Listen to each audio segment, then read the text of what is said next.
Ladies and gentlemen, distinguished colleagues, it is a great privilege for me to address you at this inaugural CODIFI conference.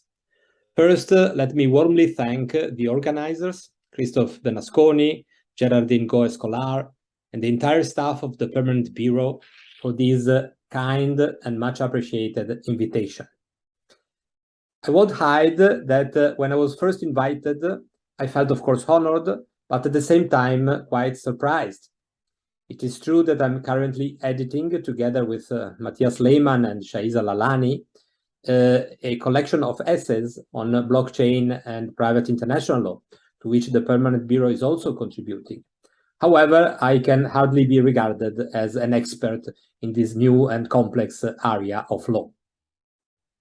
I nevertheless decided to accept this prestigious invitation because I consider that to raise awareness in traditional lawyers on the legal implication of the blockchain technology, it is arguably better not to rely solely on technological geeks.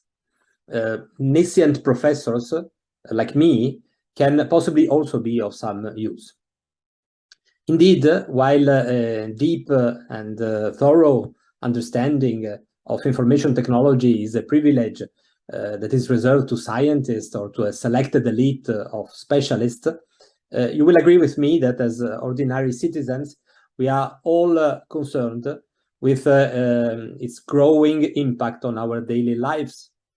And as lawyers and legal scholars, we are all sooner or later confronted with the legal implication they inevitably raise. We have already gone through this in the 90s, at the time of the advent of the internet, and we know that there is no escaping. You can try to withdraw on a deserted island. Nevertheless, Google will find you. And I have the impression that the same is happening with registered ledger today. You might have decided to cautiously abstain from investment in bitcoins or other cryptocurrencies, a decision that in this summer 2022 seems to have been a quite reasonable one. But you will not be able to stay away for long from one of the increasingly wide uses of tokens and other crypto assets. And while technology can be extremely helpful in avoiding disputes or in resolving them, for instance, through blockchain dispute resolution, you will agree with me and many other lawyers that technology should not displace the rule of law. Slogan like "Code is law" or "Lex Cryptographica" should not blur the distinction between science and law, between what is technologically possible and correct and what is legally just and fair. In my speech, I will specifically focus on private international law issues, which is, of course, very specific, but, of course, also, in my opinion, crucial for a legal understanding of registered ledgers. I'm, of course, aware that I won't be able to provide or to contribute very new ideas to the ongoing academic and institutional debate. And I will also cautiously refrain from trying to explain what blockchains are and how they are supposed to work. I'm certainly not the right person to do that. Let me just stress, as the Permanent Bureau and many other scholars have already done before me, that certain distinctive features of registered ledgers can create a very serious and challenging legal question, in particular in a private international law perspective. I'm thinking, of course, of the distributed and decentralized nature of blockchains, which makes them inherently transnational, but also refractory to attempts at territorial localization. And I'm thinking also of pseudonymity resulting from the use of public and private keys, which is a corollary to the transparency of blockchains, but at the same time can impede or complexify the identification of the parties to a dispute. Before I delve into more specific issues, let me still say some few words about the role of private international law and the work that can be done at the Hague Conference in that respect. Legal questions related to the use of the blockchain technology are still far from being clarified. Admittedly, an increasing number of states is issuing legislation to cope with certain specific uses of this new technology, and several courts around the world have had the opportunity to address important legal questions. Some national lawmakers have even adopted new conflict of law rules for certain categories of tokens or crypto assets. However, these laws and decisions still look like islands in a sea of uncertainties. And this even more so since the solutions that are adopted do not always go in the same direction, such that the overall resulting picture is one of fragmentation and divergence. This situation, of course, is problematic for technological uses that are inevitably transnational, and it calls for legal harmonization. Several institutions have started work on this, including UniDroit, UNCITRAL, the European Law Institute, and of course the European Union itself. And they have sometimes even addressed private international law questions, but they've done so either in a quite general way or with respect to very specific and limited questions, like, for instance, secure transactions. There is no doubt that the Hague Conference, with its long experience in bridging legal conflicts around the world in transnational situations, is best placed to come up with convincing uniform solutions. And this CODIFI conference is a very significant first step in that direction. As highlighted in some of the preliminary documents prepared by the Permanent Bureau, the focus should be on applicable law, but without neglecting jurisdiction and recognition and enforcement of decision.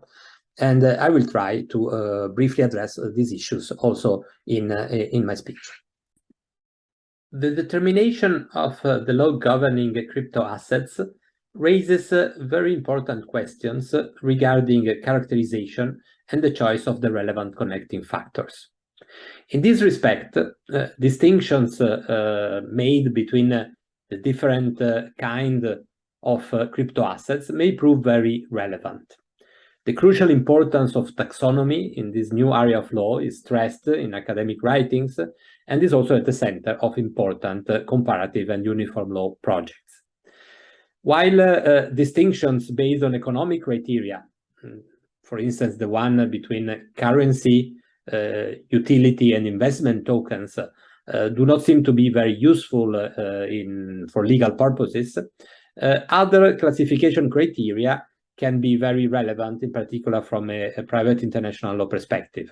I'm thinking of the distinction between endogenous and exogenous tokens, fungible and non-fungible tokens, and permissioned or permissionless blockchain systems.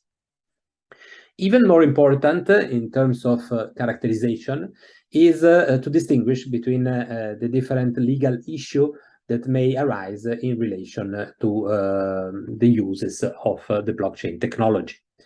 Traditional private international law works with broad legal categories such as contract and tort law, property law, company law, insolvency, and so on.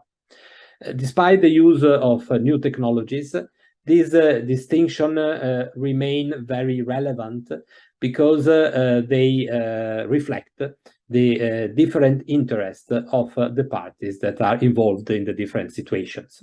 And they should therefore be at the center of the determination of the relevant connecting factors. Proprietary issues are particularly complex. They include the identification of the rights of the owners of crypto assets, the third-party effects of such rights, and the condition for their acquisition, whether derivative by transfer or original acquisition, like in the case of bona fide acquisition, that it should also be allowed for crypto assets. Such kind of questions may arise whenever there are competing claims of ownership over crypto assets in relation to transfers, or also to the creation of security rights. They may also arise as preliminary issues with respect to claims in tort or in restitution, or with respect to assets segregation from insolvency proceedings. In several cases decided by courts, the question of whether crypto assets can be the object of at least certain kind of property has been regarded as a very crucial one. And although the answer remains controversial, and while the use itself of the notion of property might be not the most appropriate, and indeed certain uniform law projects prefer to focus on the broader notion of control, there is a clear trend by courts to provide an affirmative answer. The rivalrous nature of crypto assets, in particular certain tokens like non-fungible tokens, and their capability of being the object of exclusive control by the owner, are here the relevant considerations. In any event, and whatever the answer under domestic law, it is certainly appropriate to opt for a property law characterization in private international law. This also because the private international law categories should be broader than domestic categories, and they should be forged through a functional approach. And here, the functions and the interests involved, in particular third-party interests, are typical of property law. Despite this characterization, the traditional connecting factors that is used for proprietary aspects, the application of the lex situs, is obviously inappropriate for crypto assets and for digital assets at large. The main challenge here is to find appropriate functional equivalence. These should take into account the rationale of the lex situs, which essentially consists in the protection of third-party interests. With this in mind, it is extremely important to apply a law that the third party can easily anticipate and ascertain. To this purpose, the distinction between exogenous and endogenous tokens is probably crucial. Exogenous tokens represent rights that exist outside the ledger, like shares in a real-world company, or property rights in movable, immovable, or tangible property, or claims of any sort, like in tokens represented a bill of lading, for instance. NFTs, non-fungible tokens, are also a specific kind of exogenous assets. They represent unique and often high value rights, such as a piece of digital artwork, or a movie or a game. Exogenous tokens, by and large, are very similar to traditional negotiable instruments. and therefore an important role should be reserved to the law governing the represented right. The lex societatis, the lex obligationis, the lex recite. This law should govern in particular the conditions and the effects of tokenization, in particular the question of whether certain off-chain assets or right can be represented in a crypto token, and whether the transfer of the token also involves the transfer of the represented right. Such approach, which has been adopted by several legislators at the national level, but also in some uniform law projects, is criticized by certain authors who consider that it would too severely impact the potential benefits of tokenization, and they suggest, therefore, to apply to these questions the law chosen by the parties or the law of the place of the issuer of the tokens.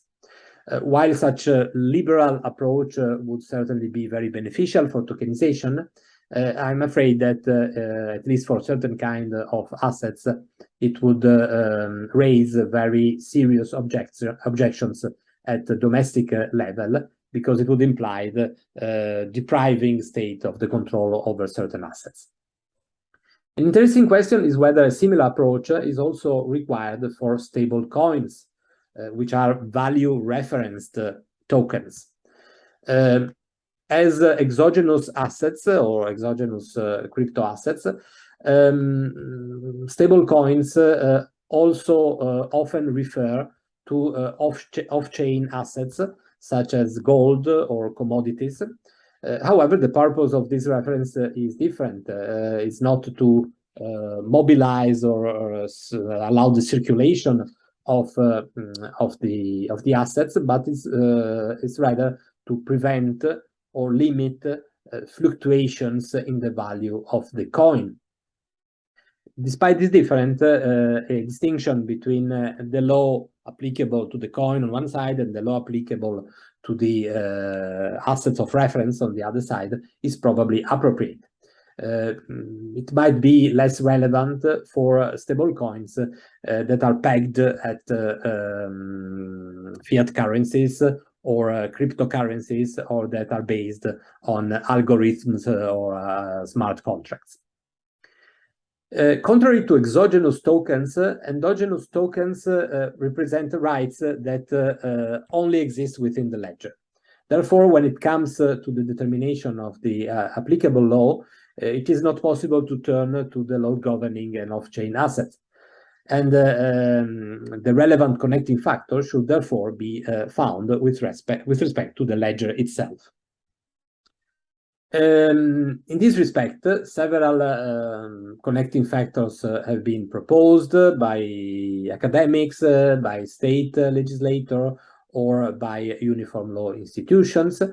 The Financial Markets Law Committee and the Permanent Bureau have set up very comprehensive and useful lists of such connecting factors, showing the pros and the cons of each of them. I would like to stress, as it results from academic writings as well, that some of these tokens, some of these connecting factors, sorry, focus on the distributed ledger itself as such, and they tend to determine an applicable law which is uniform for all tokens that have been registered, created, and that are run on one specific blockchain system, and guarantee, therefore, uniformity to all participants. This is the approach that is typical for criteria like PROPA, the law of the residence of the relevant central authority, or PRIMA, the law of the residence of the holder of the master key, which allows for control over the system, or LIMA, the law of the localization of the issuer of the assets of the tokens. Such criteria can certainly work with respect to permissioned private blockchains, but they will normally fail with respect to permissionless public blockchains, because you don't have a central authority or a central administrator, or even an issuer often is lacking in those systems. For the same purpose, it's also possible to resort to party autonomy.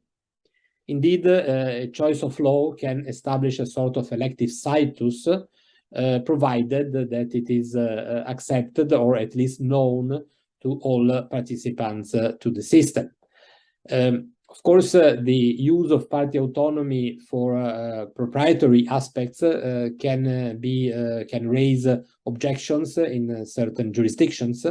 However, it has already been done, although with limited success, in the Hague Securities Convention.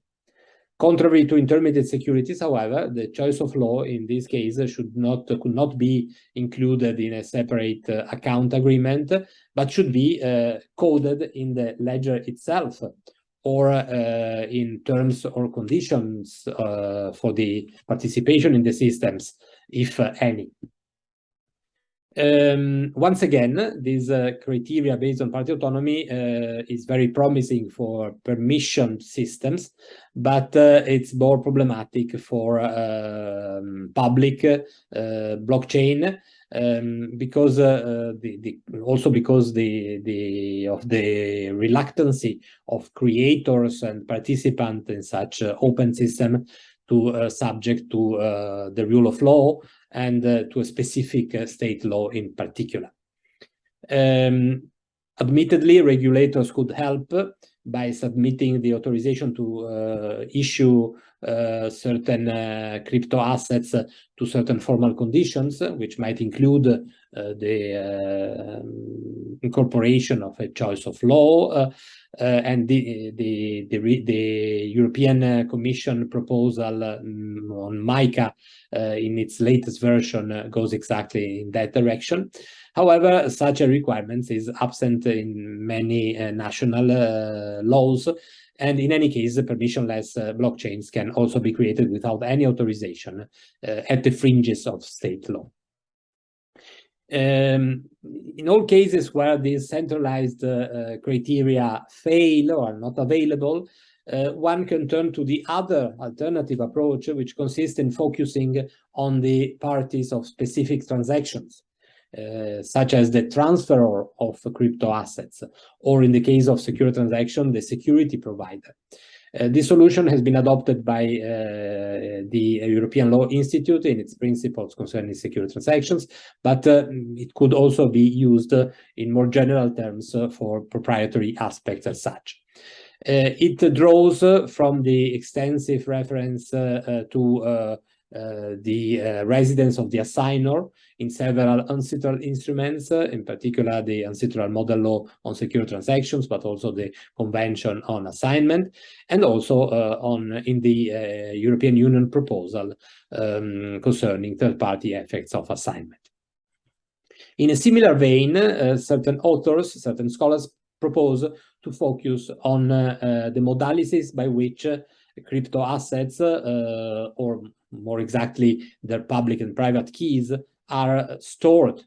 While blockchain were originally conceived as decentralized, we know that in practice a pattern has emerged based on storing tokens with intermediaries, such as wallet providers, custodian wallet providers, or crypto exchanges, or other kind of platform, investment platforms, etc.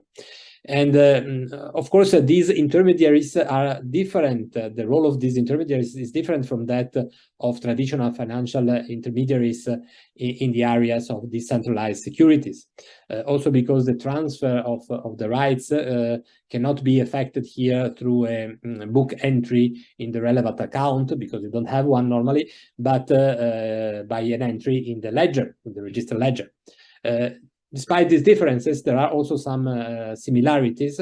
In particular, the the wallet provider or other intermediaries very often have control over the private key and can dispose of the assets, which can be regarded as a sort of virtual equivalent to possession. And we know that possession is paramount for tangible assets. And we know also that the lex situs ultimately rests on an idea of possession. And therefore, the location of the custodian could be regarded as a sort of fictitious situs for the tokens. This approach based on the parties to a transaction, of course, grants several advantages, but jeopardize the possibility of having one uniform law applicable to all the assets, all the crypto assets run on a single ledger. Whatever the approach that will be adopted, certain authors argue, I think rightly, that traditional conflict of law rules concerning intermediate securities, in particular the Hague Securities Convention or the equivalent European Union instruments, should continue to apply to crypto assets that are held through traditional intermediaries. After dealing with proprietary issues, I will now briefly address some questions of contract and tort law related to the use of blockchain technology. In this respect, the application of the traditional connecting factors seems to be much less problematic.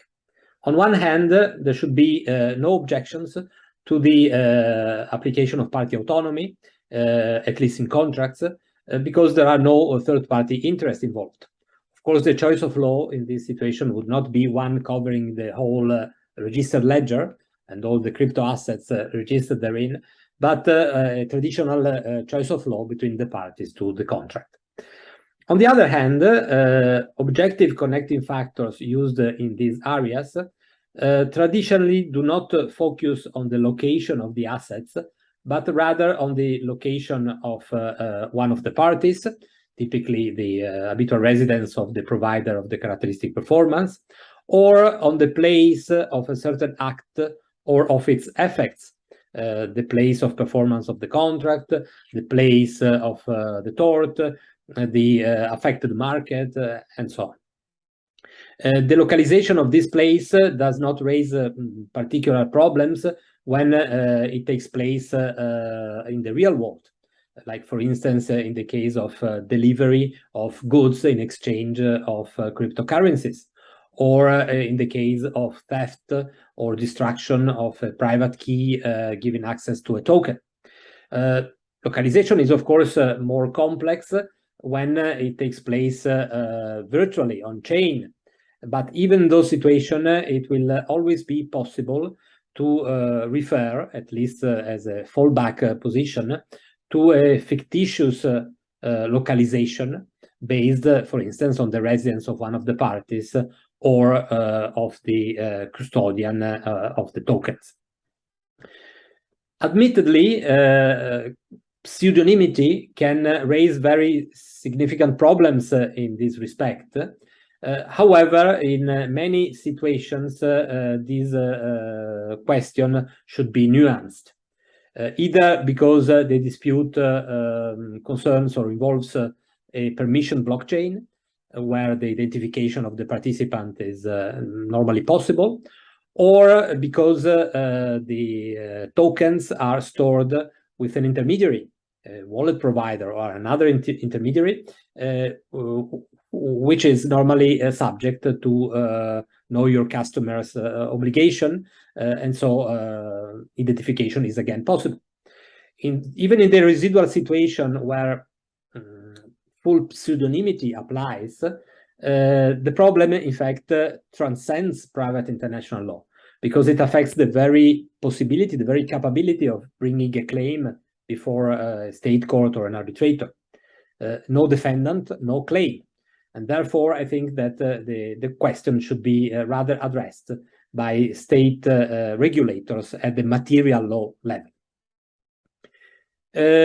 Similar consideration apply, in my view, also to jurisdiction and the recognition and enforcement of decision. And I come to the last part of my speech. Indeed, jurisdictional rules normally do not focus on the localization of the assets, but much more frequently on the location of one of the parties, typically the defendant, on the place of certain action, like the place of performance of the contract, or the place of the tort, or on consent, choice of court. So similar consideration apply as for the determination of the law applicable to contracts or torts, in my view. And this is also true for indirect jurisdiction. As for the other conditions for recognition and enforcement, the fact that judgment has been rendered in a dispute involving crypto assets should, in principle, not affect its international transnational circulation. The same rules should apply as for any other judgment. And so the existing Hague Conventions, the 2005 Choice of Court Convention or the 2019 Judgments Convention, should be applicable, provided, of course, that the disputes falls within their material scope of application. A much more serious problem is the problem of the veritable real enforcement of the decisions, which can be made very difficult not only by the question of the localization of the assets or by pseudonymity, but also because of the immutability of registered ledgers. In that respect, decisions that are rendered within a blockchain dispute resolution system are very often more effective because they can at least often grant on-chain enforcement, which of course can be very precious. For instance, if the dispute involves the wrongful execution of a smart contract or governance of a DAO. However, such on-chain enforcement can only work if the parties themselves have made it possible, typically by storing tokens on an escrow wallet, which sometimes can be problematic, in particular if a great amount of cryptocurrencies are involved.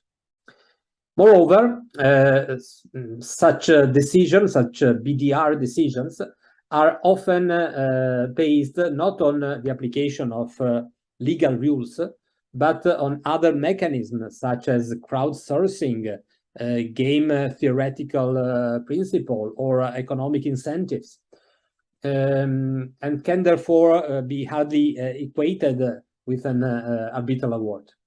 As a consequence, not only is there off-chain enforcement very often excluded, but they do not even enjoy res judicata effects, so that one of the parties can always relitigate the issue before a state court.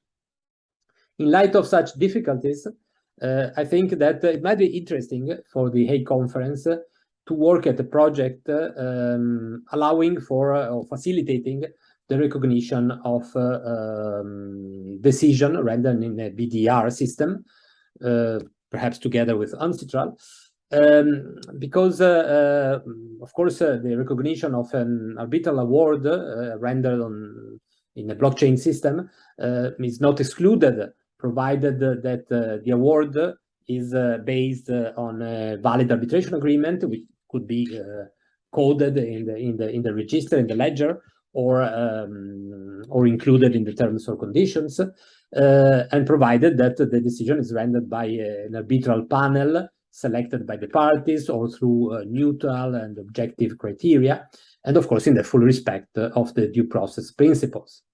And in order to create a link between jurisdiction and the applicable law, it might also be conceivable that the recognition of such arbitral award could be made contingent on the application of the law designated through the connecting factors that the Hague Conference will have proposed. And so these connecting factors could not only be relevant for state courts, but could also directly be applied by arbitrators. I will stop here. I hope that I was able to provide at least a very rough and general overview of the multiple questions that will have to be discussed during this CODIFI conference.